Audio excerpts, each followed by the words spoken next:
मैंने श्रीमद् भगवद गीता तब तक नहीं पढ़ी थी जब तक मुझे ये ज्ञान नहीं हुआ कि हम सब आत्माएं हैं और ये जिंदगी हम आत्माओं के लिए एक इम्तिहान है, अपने अंदर से अपने सबसे अच्छे रूप को बाहर निकालने का। और भगवद गीता इस इम्तिहान को पास करने की एक अहम किताब है। भगवद गीता के 18 अध्याय हैं और ये संस्कृत में परमात्मा द्वारा दी गई थी। समय के साथ संस्कृत भाषा रोजमर्रा की जिंदगी से निकल गई और ये ज्ञान मनुष्य से दूर हो गया। समय समय पर भगवद गीता के साधारण अक्षरों में अनुवाद किया गया। इसी कोशिश को आगे बढ़ाते हुए आने वाले 9 मिनटों में भगवद गीता के कुछ अहम हिस्सों को आसान रूप में मैं अपने 7 बिलियन भाई बहनों के चरणों में समर्पित कर रहा हूं। ये ज्ञान परमात्मा ने भगवान श्री कृष्ण के द्वारा सबसे बड़े धर्म युद्ध महाभारत की रणभूमि कुरुक्षेत्र में अर्जुन को कुछ 5000 साल पहले दिया। ये वो वक्त था जब धर्म का बार बार उल्लंघन हुआ, परमात्मा का डर मनुष्य से निकल गया। लालच की होड़ में भाई ने भाई को मारने की कोशिश की। और यही नहीं, एक ब्याहता औरत को भरी सभा में अपने बड़ों के सामने अपमानित किया गया।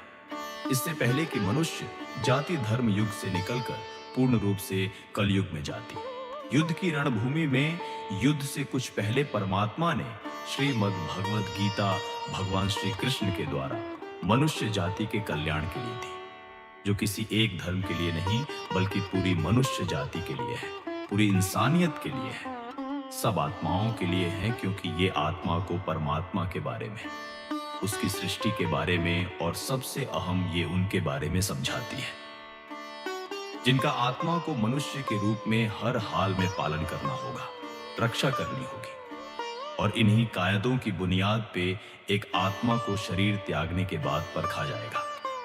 इस परीक्षा से पास होने पे हमेशा के लिए इस जन्म और मृत्यु से मुक्ति मिलेगी।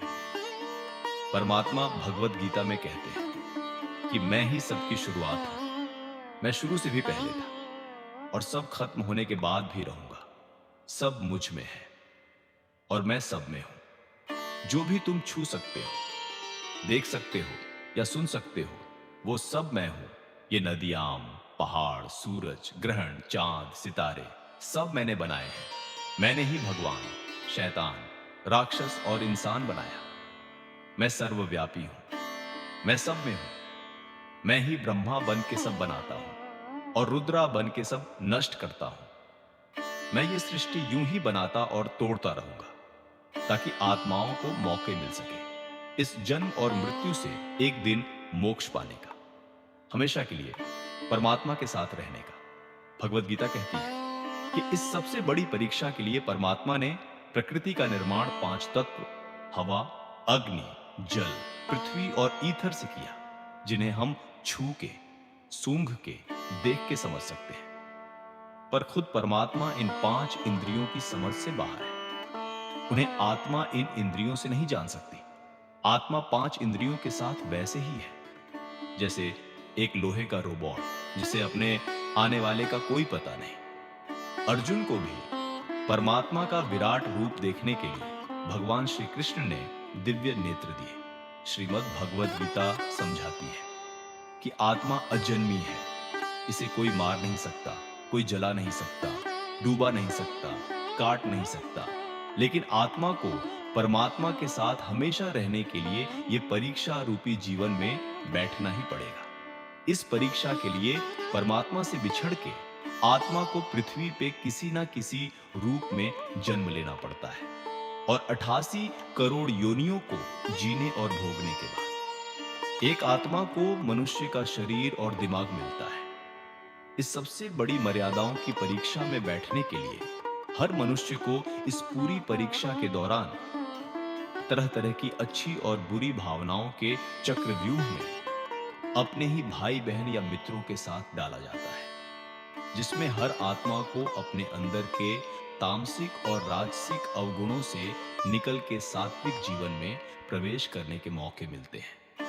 हमारे तामसिक गुण वो है जो हमारे अंदर हीन भावना पैदा करके हमें खुद को उदास और नुकसान पहुंचाते हैं, और हमारे राजसिक गुण हमें ईर्ष्यालु और लोभी बना के दूसरों के प्रति नुकसान पहुंचा सकते हैं। इस परीक्षा के दौरान हर आत्मा को तामसिक और राजसिक गुणों को खत्म करके अपने सात्विक गुणों से परिचित होना पड़े। सात्विक गुण वो है जो आत्मा को अपने आसपास की हर चीज से जोड़े और उन्हें प्यार करना सिखाते हैं। परीक्षा के दौरान हर आत्मा को जीवन के चारों स्तंभ धर्म, अर्थ, काम और मोक्ष का ज्ञान पाके ही मुक्ति मिलती है। यही वो द्वार है जिन्हें समझ के ही आत्मा परमात्मा को समझ सकती है। पहला द्वार धर्म का है और शेर इसका प्रतीक है। धर्म वही है जो गीता में लिखा हुआ है, वेदों में लिखा हुआ है। धर्म वही है जो धारण किया हुआ है, जिसे आपका दिल मानता है। जैसे झूठ नहीं बोलना, चोरी नहीं करना, भगवान का निरादर नहीं करना, दूसरों को नुकसान नहीं देना, यही सब धर्म है। और हर आत्मा को अपने जीवन काल में हर समय धर्म का पालन करना होगा और उसकी रक्षा करनी होगी। दूसरा द्वार अर्थ का है और घोड़ा इसका प्रतीक है। हर आत्मा अपने हर जीवन काल में अपने पृथ्वी पे होने का अर्थ या मूल कारण समझे। इस जिंदगी में भोगने वाली चीजें और रिश्तों का आनंद लेगी। अच्छा बेटा या अच्छी बेटी, अच्छा भाई या अच्छी बहन, अच्छा पति या अच्छी पत्नी बनके हर दुनियावी रिश्ते पर खरी उतरेगी और इस परीक्षा को पास करेगी। तीसरा द्वार काम का है। भगवत गीता समझाती है कि हर मनुष्य के अंदर काम, क्रोध, लोभ, मोह, अहंकार और ईर्ष्या जैसी 6 भावनाएं हमें अपने और दूसरों के प्रति नुकसान पहुंचा सकती है। इन भावनाओं को हर मनुष्य को हम अपने नियंत्रण में रखना होगा, क्योंकि इनके बहाव में किया हुआ कोई भी काम हमारे जीवन भर की परेशानी का कारण बन सकता है और एक आत्मा संतोष और सादगी से इन भावनाओं पे हमेशा के लिए विजय पा सकती है। चौथा स्तंभ मोक्ष का है और हाथी इसका प्रतीक है। इस परीक्षा रूपी जीवन में हर मनुष्य हर समय कुछ इच्छाएं रखता है। कुछ इच्छाएं एक ही जन्म काल में पूरी हो जाती है, पर कुछ अधूरी रह जाती है और उनके पूरा होने के लिए आत्मा को वापस पृथ्वी पे आना पड़ता है। श्रीमद् भगवद गीता समझाती है कि हमारी इच्छाएं ही मूल कारण है हमारे पृथ्वी पे वापस आने का, और अगर हम कोई भी इच्छा ना रखें तो हम इस जीवन और मृत्यु से मुक्त हो सकते हैं। ये द्वार माफी का भी है। जिन्होंने आपके साथ बुरा किया उनको माफ करके और जिनसे आपने बुरा किया उनसे माफी मांग के मुक्ति पाई जा सकती है। जब तक आत्मा इन चारों दरवाजों धर्म, अर्थ, काम और मोक्ष को समझ नहीं लेती, तब तक आत्मा को बार बार इस मनुष्य रूप में आना ही पड़ेगा। परीक्षा का समय खत्म होते ही आत्मा शरीर और अन्य सब वस्तुओं का त्याग कर देती है।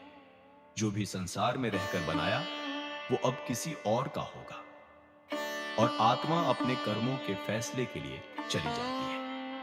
आत्मा के अच्छे बुरे कर्मों का हिसाब होता है। अपने अच्छे कर्मों के लिए आत्मा कुछ वक्त के लिए स्वर्ग और दुष्कर्मों के लिए नर्क पे चली जाती है। नर्क में आत्मा को अपने पापों के अनुकूल सजा मिलती है, पर सजा खत्म होने के बाद आत्मा को फिर से एक नया शरीर और नया दिमाग मिलता है। इस परीक्षा में फिर से बैठने के लिए और हर परीक्षा में वही सब फिर दोहराया जाएगा। जिंदगी के 4 स्तंभ धर्म, अर्थ, काम और मोक्ष को समझने के लिए हर जन्म में अपने कई जन्मों के कर्मों के हिसाब से हर आत्मा को कभी अच्छे और कभी बुरे हालातों से जाना पड़ता है। लेकिन जब तक आत्मा परमात्मा के साथ योग को नहीं समझ लेती वो मुक्ति नहीं पा सकती। भगवत गीता समझाती है कि मनुष्य अपने शरीर, दिमाग या दिल से भगवान को पा सकता है। शरीर द्वारा किए कर्मों के माध्यम से परमात्मा को पाने को कर्मयोग कहते हैं।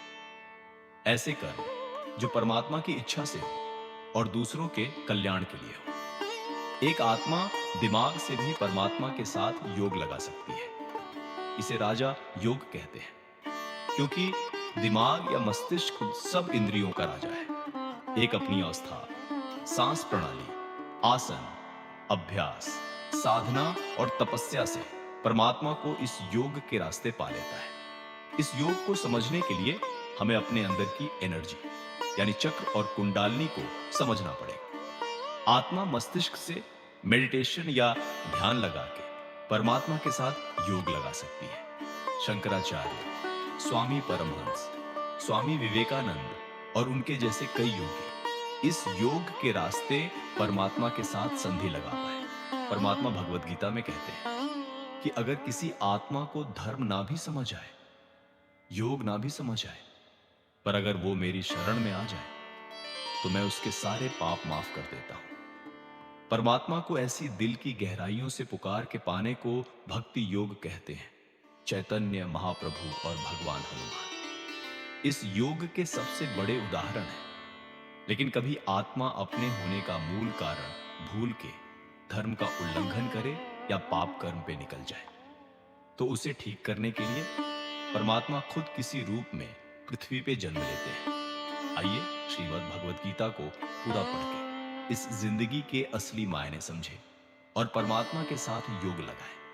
अगर आपने इसे पसंद किया तो इसे औरों को बांटिए, ताकि सब आत्माएं अपने यहां होने का मूल रूप समझ सके और इस जन्म और मृत्यु से मुक्ति पाके हमेशा परमात्मा के साथ रह सके। ऐसे ही और वीडियो के लिए चैनल को सब्सक्राइब जरूर करें। धन्यवाद।